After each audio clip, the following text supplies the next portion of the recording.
야고보서 1장 12절에서 18절의 말씀입니다.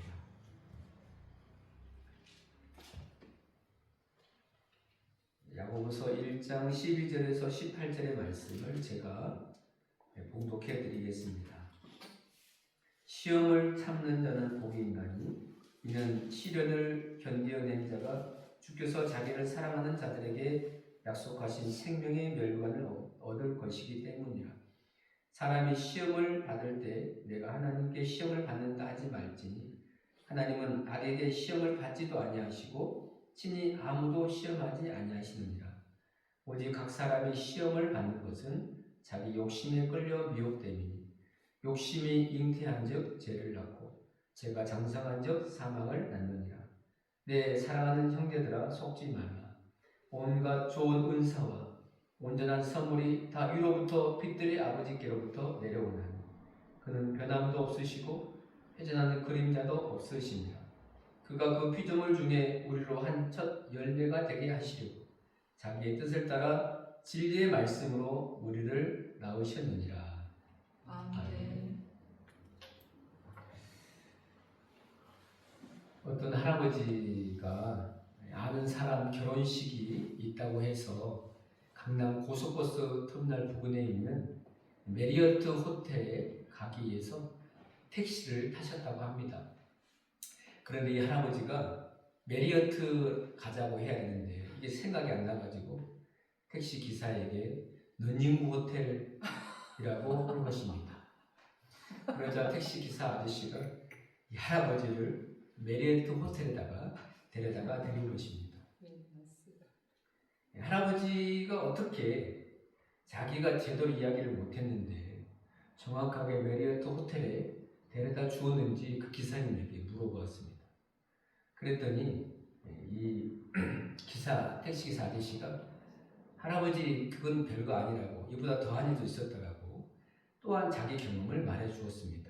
한 번은 어떤 할머니가 택시를 탔는데 예술의 전당을 가야 되는데 이 생각이 잘 안 나가지고 전세를 고향이라고 말한 것입니다. 그런데 정확하게 이 택시기사 아저씨가 예술의 전당에다가 모셔다 드렸다라는 것입니다.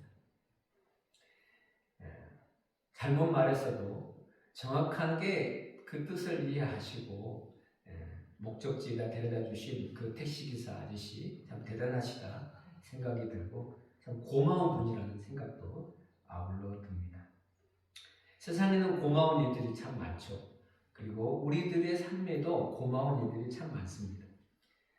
사람의 심장은 1분에 60회에서 70회 수축한다고 합니다.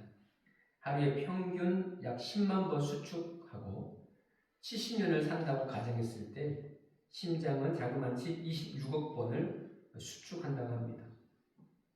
사람이 심장이 뛸 때마다 80ml의 혈액이 공급되고 1년이면 292ml, 32,000리터로서 유조차 92대 분량의 양이 된다고 합니다.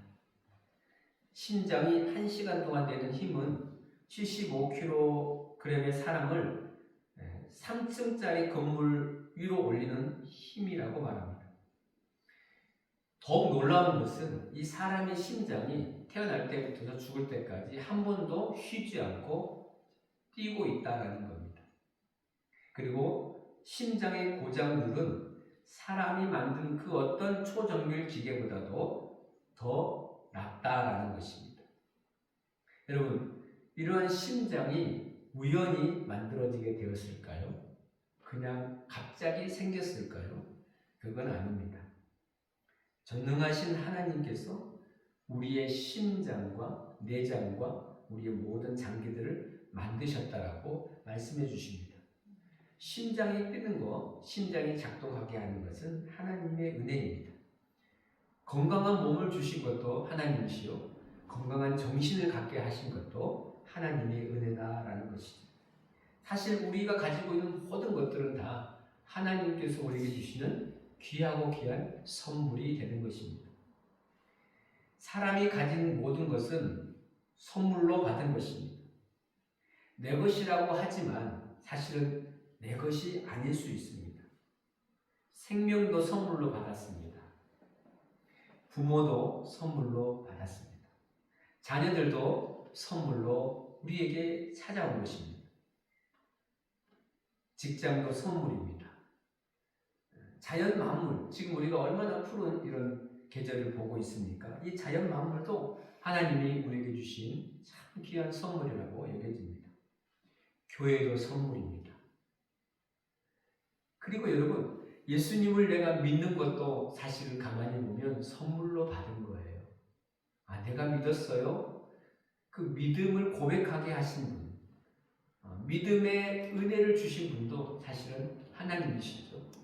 어떤 분은 자기가 교회를 찾아갔다라고 말합니다. 여러분, 교회를 찾아가서 예수를 믿었던 그것도 교회를 찾아가게 하셔서 예수 믿게 하신 분도 하나님이라는 것을 우리가 알게 됩니다. 찬송가 66장에 이런 가사가 있어요. 다 감사드리세 온 마음을 주께 바쳐 그 섭리 놀라워 온 세상 기뻐하네. 예부터 주신 복 한없는 그 사랑 선물로 주시네 이제와 영원히. 선물로 주시네, 옛부터 선물로 주시네, 이제와 영원히 우리들에게 선물로 주셨다라는 겁니다. 일찍이 전도자는 사람이 사는 것도 하나님의 선물이라고 말해 주었어요. 전도서 3장 3절에 사람마다 먹고 마시는 것과 수고함으로 낙을 누리는 그것이 하나님의 선물인 줄 또한 알았도다. 여러분, 오늘 본문에 이 야고보는 사람은 하나님의 선물로 산다라고 고백합니다. 그래서 온갖 좋은 선물과 은사들이 하나님께로부터 내려왔다라고 가르쳐 줍니다. 17절 우리 한번 읽어보실까요? 온갖 좋은 은사와 온전한 선물이 다위로부터 빛들의 아버지께로부터 내려오나니. 온갖 좋은 선물, 완전한 선물들이 다 위로부터 빛들의 아버지 하나님께서 내려주셨다. 그래서 우리가 받아 살아간다. 여러분, 그래서 하나님은 어떤 분이신가 라고 했을 때 하나님은 선물을 주시는 분이시다. 그럼 여러분, 하나님이 나에게 어떤 선물을 주셨을까요? 여러분 각자에게 주신 선물들이 있을 겁니다. 그러나 오늘 본문에도 보면 하나님이 주신 다양한 우리들에게 선물의 은혜가 있는 것을 보게 됩니다. 자, 하나님이 주신 선물을 우리가 알고 그 선물을 더욱 받아 살기를 바랍니다. 먼저는 하나님은 좋은 것을 주시는 분이시다라는 겁니다. 자, 야고보는 이 야고보서는요, 믿음의 행위를 강조하는 성경이에요. 사람이 믿는다고 말하지만 행함이 없는 믿음은 그 자체가 죽은 것이다. 반드시 내가 믿습니다 하면 행함이 그 믿음과 함께 따라와야 진정한 믿음이 된다라고 가르쳐 줍니다. 여러분, 좋으신 하나님은 내게 항상 좋은 것을 주신다. 고난 중에도 어려움 중에도 가장 좋은 것을 주십니다. 그것을 오늘 야고보가 이야기하고 있는 거예요. 자, 야고보는 본문에 하나님이 좋은 선물을 주시는데 절대 안 좋은 것은 또 안 주신다. 좋은 것만 주시지 절대 안 좋은 것은 우리들에게 허락 자체를 아니하시는 거예요. 그 중에 하나가 뭐냐? 자, 시험입니다. 시험을 우리가 시련으로 바꿀 수도 있는데 야고보는 이렇게 말하잖아요. 시험을 참는 사람은 복이 있다 그랬어요. 자, 12절 한번 읽어보실까요? 시험을 참는 자는 복이 있나니 이는 시련을 견디어낸 자가 주께서 자기를 사랑하는 자들에게 약속하신 생명의 멸류관을 얻을 것이기 때문이라. 시험은 하나님이 주신 것이 아니라라는 거예요. 대부분의 사람들은 시험을 받을 때 내가 시험 받는다. 이것이 하나님께로부터 시험이 온 것이 아닌가라는 생각을 갖는다는 거예요. 그런데 오늘 본문을 계속 읽어보시면 하나님은 아무도 시험하지 아니하십니다. 아무도 시험하지 아니하십니다. 13절 같이 읽어보실까요? 사람이 시험을 받을 때 내가 하나님께 시험을 받는다 하지 말지니 하나님은 악에게 시험을 받지도 아니하시고 친히 아무도 시험하지 아니하시니라. 하나님은 나에게 시험거리를 줘서 그것을 통해서 넘어지게 하거나 내 믿음을 빼앗아가는 분이 아니라는 거죠. 그래서 하나님은 나에게 시험을 줘서 어려움을 가져다 주지 않는다는 거예요. 오히려 야고보가 정답을 가르쳐 주는데 우리가 시험을 받는 것은 다 자기의 욕심에 끌려 시험을 받습니다. 자, 14절, 15절도 읽어보실까요? 오직 각 사람이 시험을 받는 것은 자기의 욕심에 끌려 미혹되니 욕심이 잉태한즉 죄를 낳고 죄가 장성한즉 사망을 낳는다. 어떤 일에 자기 욕심에 끌려서 유혹을 받는 거예요. 여러분, 사람의 욕심은 끝이 없잖아요. 그 욕심이 작용하다 보면 계속해서 거기서부터 시험이 찾아오게 되는 거예요. 결코 하나님께로부터 온 것이 아니라 그 말입니다. 자기의 욕심에 끌려서, 자기의 욕망에 끌려서 시험이 되는 것이죠. 얼마 전에 그 대전 동물원에 있던 늑구가 동물원을 탈출했잖아요. 그 철조망 아래를 자기가 흙으로 파가지고 그 위에 굴을 내서 나간 거 아니에요? 근데 아마 제가 생각할 때 늑구는 자유를 좀 원했던 것 같아요. 자유롭게 한번 살아보고 싶다. 이런 철장에 갇혀서 사는 거니 차라리 나가서 살고 싶다. 그런데 원래 그 늑대는 집단 생활을 한다고 하잖아요. 집단 생활. 같이 모여서 사는. 그래서 나가보니까 실제로 이게 2년생밖에 안 돼가지고 먹이도 제대로 잡아먹지도 못하고 그래서 한 9일 동안 쫄쫄 굶고 그리고 집단 생활 하니까 외로움을 탔던 것 같아요. 아마 멀리 좀 벗어났을 거라고 생각을 했었는데 1.5km 반경 안에 머물렀습니다. 그 말은 같이 있고 싶어하는 그 늑대의 본능을 가르쳐주는 것이죠. 여러분, 동물도 자기 욕망에 의해서 탈출했지만 굶어 죽게 되니까 어려움을 당하는 거죠. 야고보는 여기에 뭐라고 말합니까? 속지 말라고 하잖아요. 16절 보십시오. 내 사랑하는 형제들아 속지 말라. 앞에 것들은 속지 말라는 거예요. 욕망에 속지 말라는 겁니다. 남을 속이는 것도 안 되지만 자기가 자기를 속이는 것도 안 되죠. 그리고 또 하나는 남에게 속아서도 안 돼요. 그런데 이런 욕망들의 대부분의 사람들이 속게 됩니다. 어떻게 속았나요? 여러분, 아담과 하와를 보십시오. 하나님이 분명히 너 이거 먹으면 죽어. 막 따먹지 마 라고 말씀하셨을 때 사단이 뱀이 와서 아니야 너 따먹어봐. 이거 먹으면 너 하나님같이 돼. 눈이 밝아져. 선악을 알게 돼. 그때 그가 따먹지 않습니까? 속는 것입니다. 세상은 우리들을 속이려고 합니다. 그럼 무엇에 속습니까? 욕망에 속는다는 거예요. 하고 싶은 거 해봐. 먹고 싶은 거 먹어봐. 즐기고 싶은 거 그냥 즐겨봐. 마음껏 네가 하고 싶은 거 해봐라고 끊임없이 내 자신에게 욕망으로서 속임으로 찾아온다는 거예요. 여러분, 마약을 하는 사람들 들어보면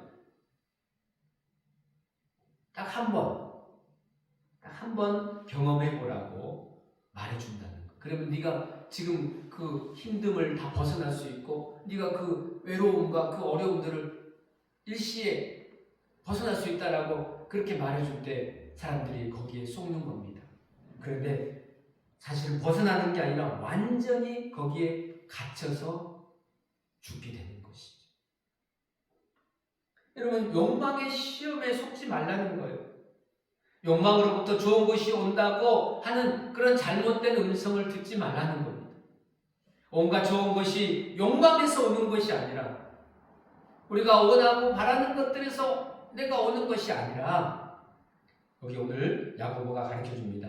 온갖 좋은 것이 하나님 아버지 위로부터 하나님 아버지가 우리에게 주신다라고 가르쳐 줍니다. 그래서 여러분 온갖 좋은 것이 하나님께로부터 온다라는 이 생각 자체를 바꾸셔야 됩니다.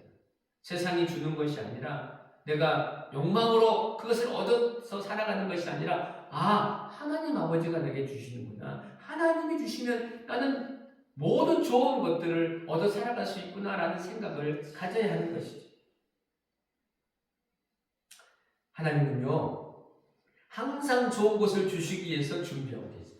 스탠바이 하시는 거죠. 다 세팅해 주시고 때가 되면 우리를 그때그때마다 내려주시는 것이죠. 저는 이 찬양을 종종 생각하고 부르는데 하나님을 아버지라 부르는 자는 좋은 일이 있으리라 많이 있으리라.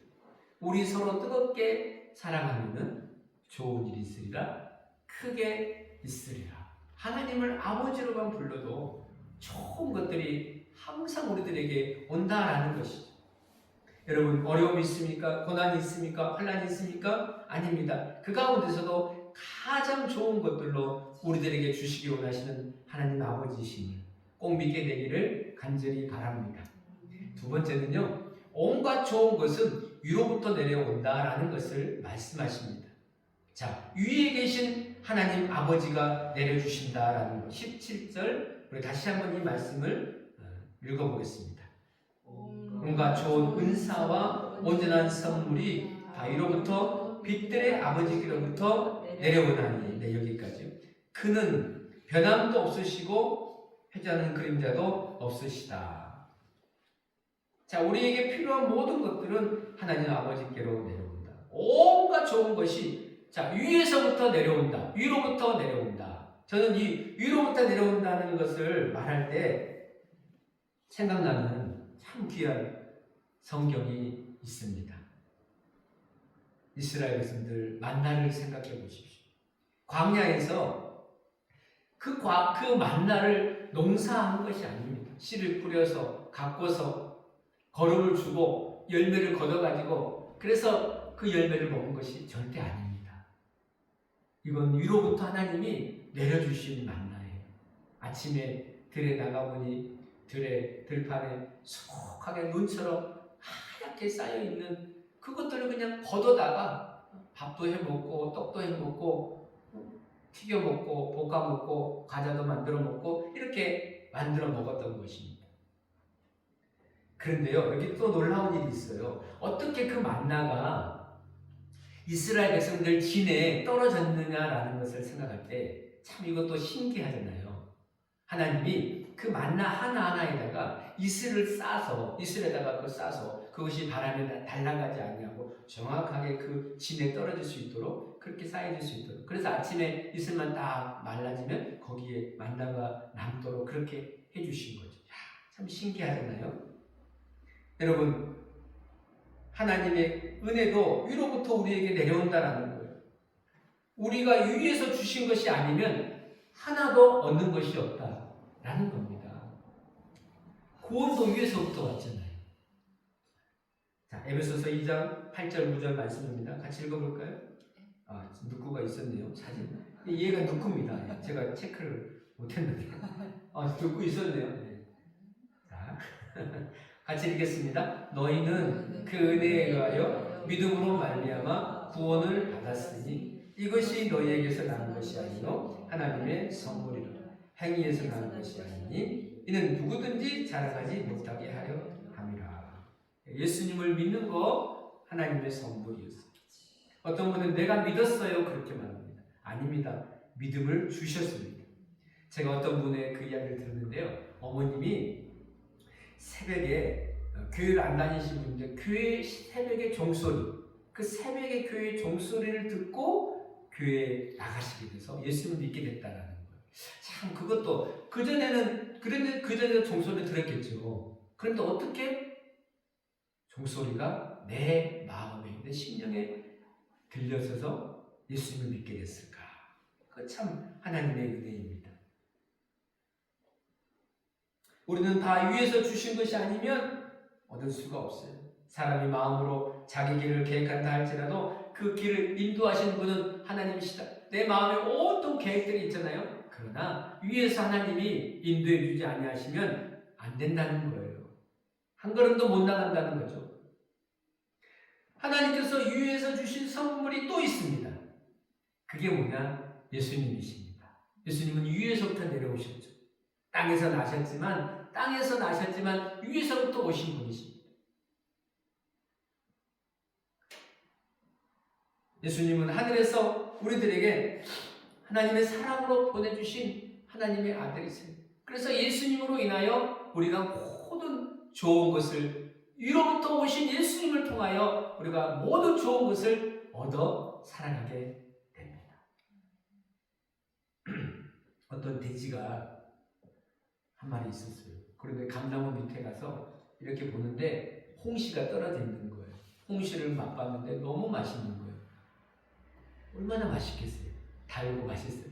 그래가지고 또 홍시 없는가 막 살펴보고 막 찾아보는데 이 홍시가 이제 없는 거예요. 그래서 이 홍시가 땅에서 나는 것 같다. 그래가지고 이 돼지가 땅을 파기 시작했어요. 막 땅을 파서 홍시 나와라, 홍시 나와라. 또 아무리 홍시가 안 나오는 거예요. 그래가지고 몇 시간째 땅을 팠어요. 근데도 홍시가 안 나오는 거예요. 그래가지고 너무 지쳐 죽겠는 거예요. 죽을 둥 말 둥 해가지고 아무리 파도 안 나오니까 못 사겠다 하고 포기하고 배를 딱 뒤집은 채 하늘을 딱 쳐다봤어요. 그랬더니 감나무 위에 홍시가 이렇게 주렁주렁 매달려 있었다는 거예요. 위에서부터 좋은 것은 다 하늘에 위에서 하나님이 내려주십니다. 그런데 많은 사람들은 땅에 있는 줄 알고 열심히 땅을 파고 땅을 찾아보더라라는 거예요. 그리고요, 세 번째는 온갖 좋은 것이 변함없이 내려온다라는 것을 말씀해 주십니다. 자, 야고보는 온갖 좋은 은사와 온전한 선물은 빛들의 아버지께로 내려온다라고 됐잖아요. 그런데 이 좋은 것을 내려주신 분이 누구냐라는 것도 우리들에게 가르쳐 주십니다. 그것이 17절 말씀입니다. 자, 17절 끝에 보시면 이런 말씀이 있잖아요. 그는 변함도 없으시고 회전하는 그림자도 없으시니라. 하나님은 변함이 없으신 분이시다.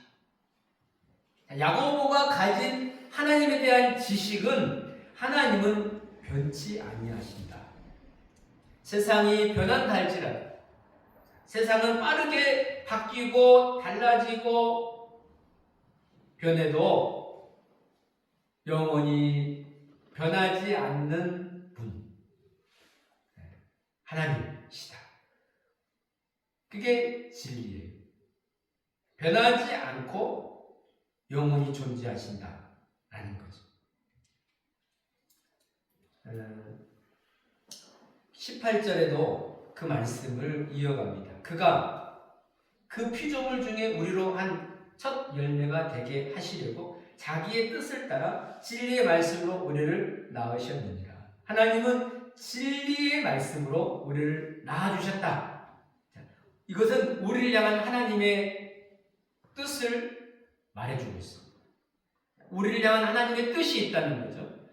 우리를 향한 하나님의 계획이 있다는 거예요. 근데 그 계획과 뜻이 변하지 않고 이루어진다. 이루어 주시게 하신다. 라는 것을 야고보가 가르쳐 줍니다. 요즘 서울에서 가장 핫한 동네가 성수동이잖아요. 성수동은 오래전에, 몇십 년 전에는 공장이 많았고, 그 다음에 낙후된 지역이었어요. 근데 요즘 성수동 가보세요. 젊은 사람들로 박시박시합니다.